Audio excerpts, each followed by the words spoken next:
Well,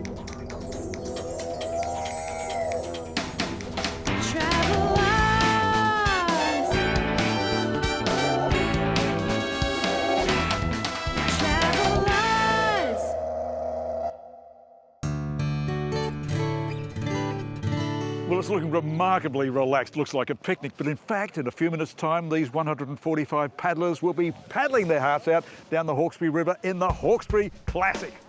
They're Australia's keenest long-distance kayakers, gathering on the banks of the Hawkesbury River in the historic town of Windsor. Welcome everyone to the 2023 Hawkesbury Classic Paddle.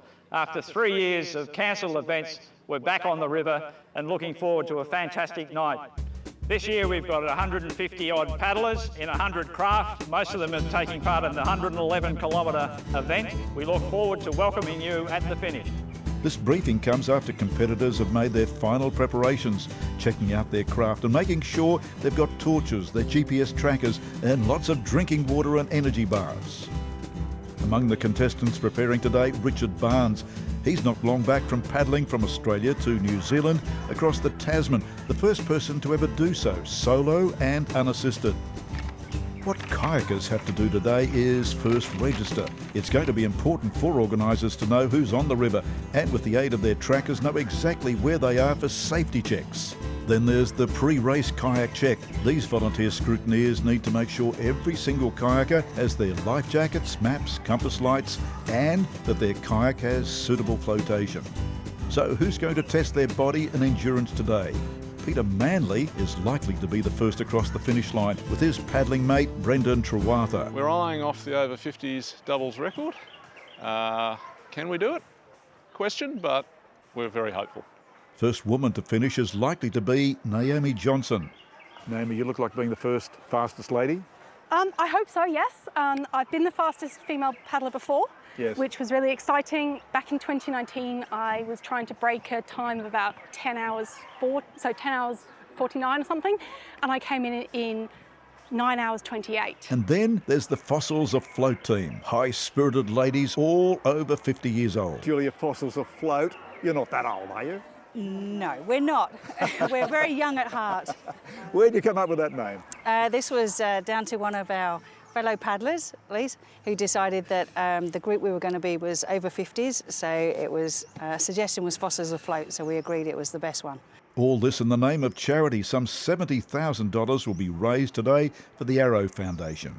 The Hawkesbury Canoe Classic have raised over $4 million for Arrow over the past 30 years.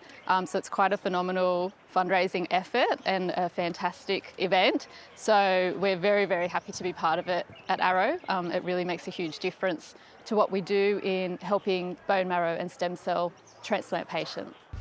And then it's down to the water.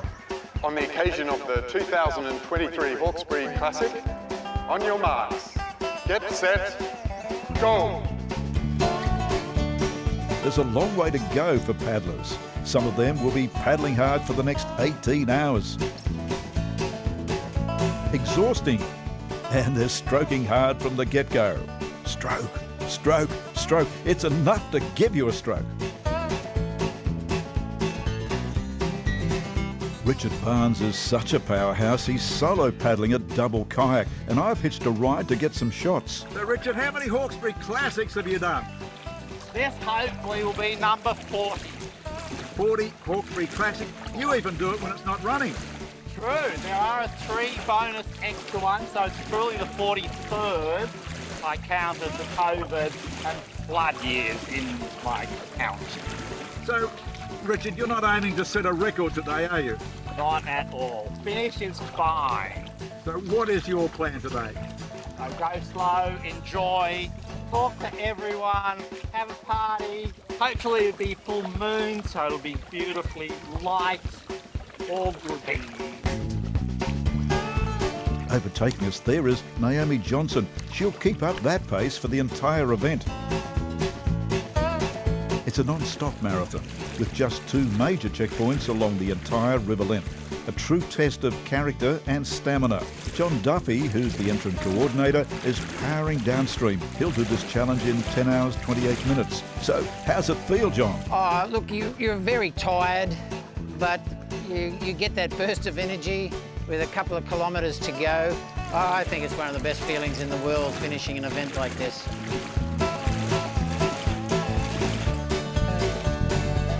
What follows is a hard night of paddling. Congratulations, you're the first boat in. First in, as we predicted, the doubles team of Peter Manley and Brendan Trewatha. It was good. It was a good race. You're as fresh as a daisy. Oh, I wish that was the case. No, we're pretty happy with the time. Didn't get the record, but we're 8:35, so that's pretty good. Marcus Adler is one of the timekeepers. They did it extremely well. Didn't quite make the record, but they were through here with only in 8 hours and 35 minutes. That's a pretty impressive paddle. We were surprised. We were watching them. They've got GPS markers on them for the first time this year, and so we could actually track them as they were coming down the river. And last time I checked in, they were doing 15 kilometres an hour. Then a steady stream of finishes. As was forecast, first woman across the line, Naomi Johnson. I'm pretty wrecked. It was hard work. I came into Wiseman feeling really, really good. And then it all got a bit hard afterwards because I was trying to stick on some double wash rides. And of course, when you're working that bit harder, it just gets, hard. But look, it feels awesome to finish. It felt awesome to be at so many different points on the river. The Hawkesbury Canoe Classic. Indeed, a true test of human endurance.